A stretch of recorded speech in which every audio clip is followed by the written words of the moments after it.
आज चुनाव का माहौल किस तरीके का दिख रहा है, नजर क्या आ रहा है आपको? सब रोज ही बताते हैं चुनाव का माहौल, और आप लोगों को जमीनी हकीकत पता है कि जो व्यक्ति 10 साल से आप लोग पत्रकार माने नेता तो झूठ बोलते हैं, नेता मंचों से बहुत बड़ी बातें करते हैं, और मेरे सबसे बड़े गवाह तो आप पत्रकार साथियों की जो मेरे कार्यों को आप लोग दिखाते रहे 10 सालों में कि कहाँ मैं पानी में अनाज बांट रहा हूँ, कहाँ कटान पर राहत दे रहा हूँ, कहाँ मैं दवाई दे रहा हूँ, इलाज करा रहा हूँ, विदेश से ला रहा हूँ। तो 10 साल से कोई शुरू ऐसा नहीं कि मैं नहीं, तो स्वाभाविक है आप पत्रकार हैं, आप भी परिवार की देख रेख अगर 10 साल तक कोई करता रहेगा तो आप पीछे को आशीर्वाद देंगे, उसी को दुआ देंगे। तो कोई बड़ी बहस की मुझे उसमें बात नहीं है। लोगों की दुआएं पार्टी लाइन से टूटकर, जात से टूटकर, मजहब से टूटकर मेरे साथ में हर लोग चाहते हैं कि इस बार राजीव राय का बनता है, राजीव राय को आशीर्वाद दिया जाए। लेकिन जनता में ये है कि आप कभी जनता के बीच नहीं जाते हैं, और अभी कोरोना काल में भी आप नहीं थे, तो इस पे क्या कहेंगे? आप किस तरह से आए भैया जी? किस तरह से आप आए? शहर थे ही। लोगों का कहना है, हम नहीं कह रहे, लोगों का कहना है कि जनता के बीच में नहीं रहते थे। ये आपके अलावा जितने ये दिखाइएगा जी, आपके अलावा जितने यहाँ पत्रकार साथी बैठे हैं जी, सबके लाइब्रेरी में दवाई बांटते, ऑक्सीजन बांटते, राहत सामग्री बांटते, लोगों का इलाज कराते, कोरोना काल में विदेश से लाते होंगे। आप कह रहे हैं कि लोगों का कहना है कि आप दिखते नहीं है, मेरे साथ दूसरे प्रकार से दिखते हैं आपको। कोरोना काल को छोड़ के बात करिए, मान लीजिए आम जनता के बीच में कोई भी मामला हुआ, एनआरसी का मामला हुआ, उसमें लोगों ने शिकायत की है। मैं ये पर्सनली नहीं कह रहा हूँ, लोग कह रहे हैं। बात कर रहे हैं एनआरसी का मामला भी टीवी से लेकर जमीन तक नहीं चला, मैं वीडियो दे दूंगा, ठीक है ना जी। अब और कोरोना काल में माइनॉरिटी से हैं ना, माइनॉरिटी के बच्चे विदेश में मलेशिया में फंसे हुए थे, कौन लाया? माइनॉरिटी के बच्चे थे ना, अभी भी अली बिल्डिंग में काम करते हैं, अभी भी जाकर उनसे पूछ लीजिए। जो आदमी कोरोना काल में लॉकडाउन में विदेश से बच्चों को लेकर चला आता हो, आप बैठे हैं, बात जाइए, देखिए उनका रोज हम मरीजों का इलाज होता है माइनॉरिटी का। मैं चाहिए तो लिस्ट पकड़ा दूँ, माइनॉरिटी के जितने गरीब हैं सबका यहाँ से इलाज होता है, सबकी यहाँ दवाइयाँ मुफ्त दी जाती है, कहीं तो मैं लिस्ट पकड़ा दूँ। अभी एक मार्केटिंग करने नहीं आया, मुझे मार्केटिंग करने नहीं आया, क्योंकि मुझे लगा कि एक तो जो माइनॉरिटी के लोग होते हैं रिलीजियस मामलों में काफ़ी मुद्दा पुलिस से वैसी बना कर रखते हैं। भाजपा वालों की तरफ दुकान नहीं चलाते हैं कि मैंने नेताजी 4 किला दिए और 8 नेता खड़े हो गए हैं अस्पतालों में। ओम प्रकाश जी कहते हैं कि समाजवादी पीडीए की बात करती है, और पीडीए का जहाँ तक मामला है तो उन्होंने हमें भगाया, पल्लवी को भगाया, चंद्रशेखर को भगाया।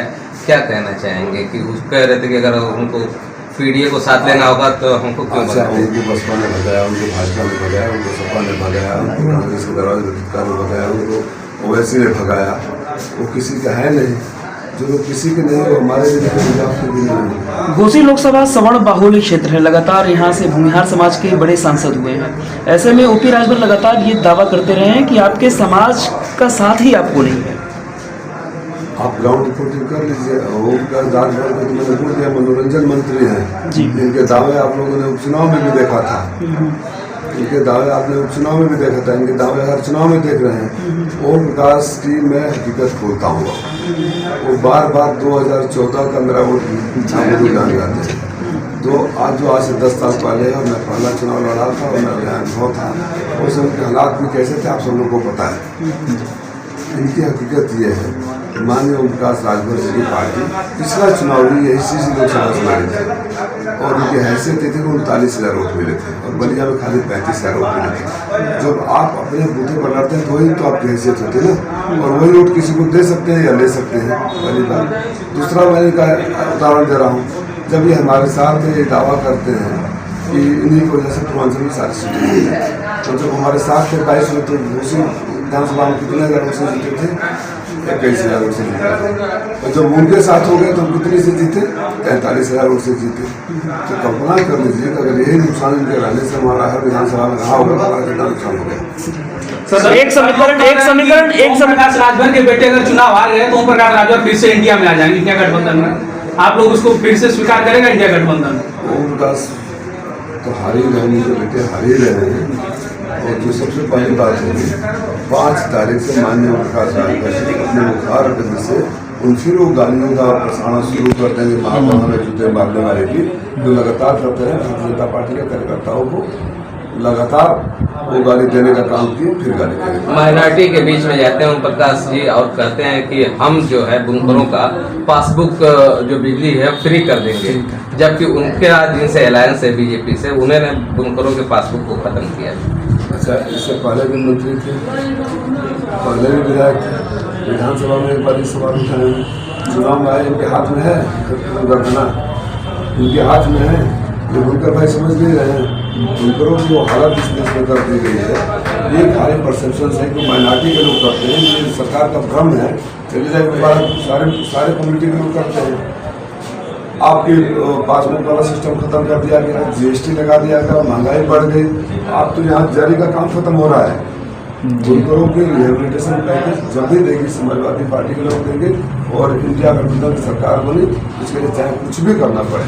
और मैं फिर आपको कुछ महर से चाहता हूँ, अगर मौका भगवान ने आशीर्वाद दिया, पहली बार सदन में खड़ा होने का मौका मिलेगा तो तीन सवाल राजनीतिक होंगे, बुनकरों का, किसानों का और बेरोजगार नौजवानों का। यहाँ की हमारी मौत की समस्या है।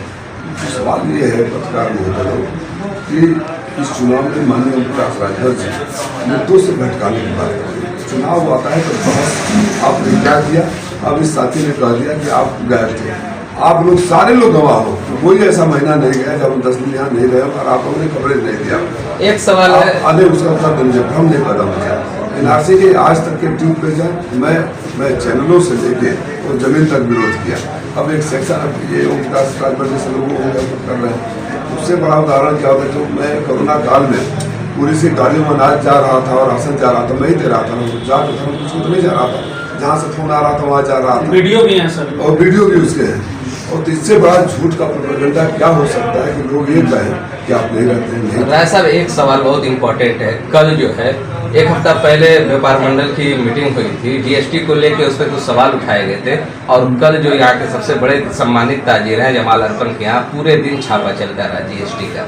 मैंने सरकार से सवाल किए कि सरकार को सवाल करना पसंद नहीं है, मेरा कोई बैकग्राउंड की जरूरत था नहीं, मेरे ऊपर छापे इस बात का गवाह है ना, इस बात का गवाह मेरे ऊपर छापे और आज तक भी मेरे को प्रताड़ित किया जा रहा है। तो बुझता हुआ चिराग बड़ी तेज भड़बड़ाता है।